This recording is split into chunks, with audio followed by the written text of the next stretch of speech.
বাংলাদেশ এখন ইউরোপের কাছাকাছি চলে গিয়েছে। এখন শীতকালেও আমাদের দেশে বৃষ্টি হয়। এখন শুধুমাত্র ইংলিশে কথা বলতে পারলেই আর যদি একটু বরফ পড়ে ব্যাস তাহলেই আমরা পুরোপুরি বিদেশী হয়ে যাব। আর এই রকম আবহাওয়ায় নানুর হাতের হাঁসের মাংস হলে আর তো কোনো কথাই হবে না।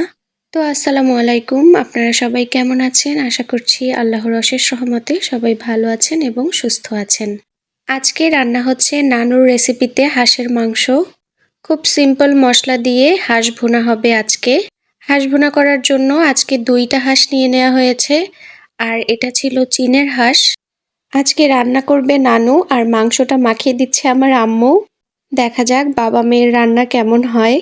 এখানে প্রথমেই হচ্ছে মাংসটা মাখিয়ে নেওয়া হচ্ছে। দিয়ে দেয়া হলো পেঁয়াজ কুচি, আদা বাটা, রসুন বাটা, মরিচ বাটা, আর হচ্ছে লবণ, হলুদ, ধনিয়ার গুঁড়া আর একটা মাংসের মশলা।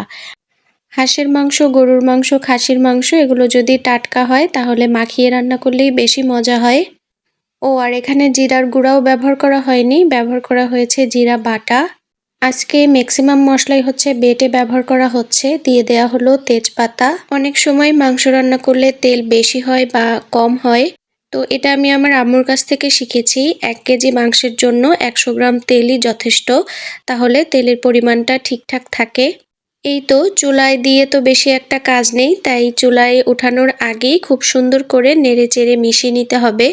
এই মাখানোটাই মনে করেন অর্ধেক রান্নার কাছাকাছি।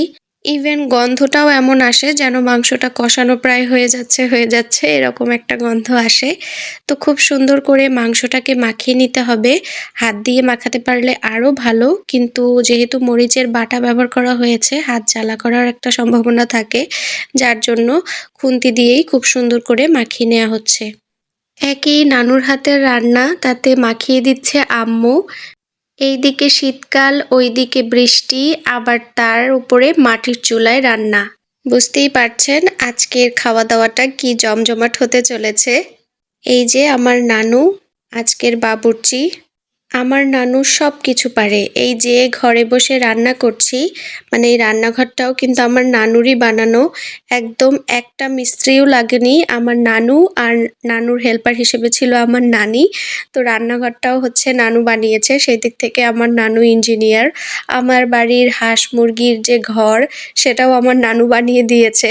তো নানুকে ইঞ্জিনিয়ার তো বলাই যায়। তার উপরে নানু কিন্তু অসাধারণ রান্না করে। এই তো সামনে রোজার সিজন আসছে, নানুর হাতের আমি একটা পেঁয়াজুর রেসিপি আপনাদের সাথে শেয়ার করব ইনশাল্লাহ।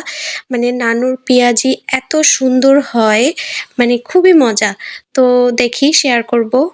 আর এমনিতেও যখন একটু বেশি পরিমাণে মাংস টাংস রান্না করা হয়, নানু আসে রান্না করার জন্য, মানে আমাদের হেল্প করার জন্য।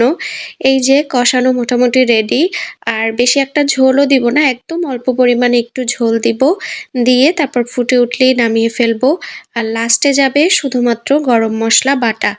এই তো আজকের রান্না এই পর্যন্তই। রান্না হতে হতে এদিকে বললাম না বৃষ্টি চলে এসেছে।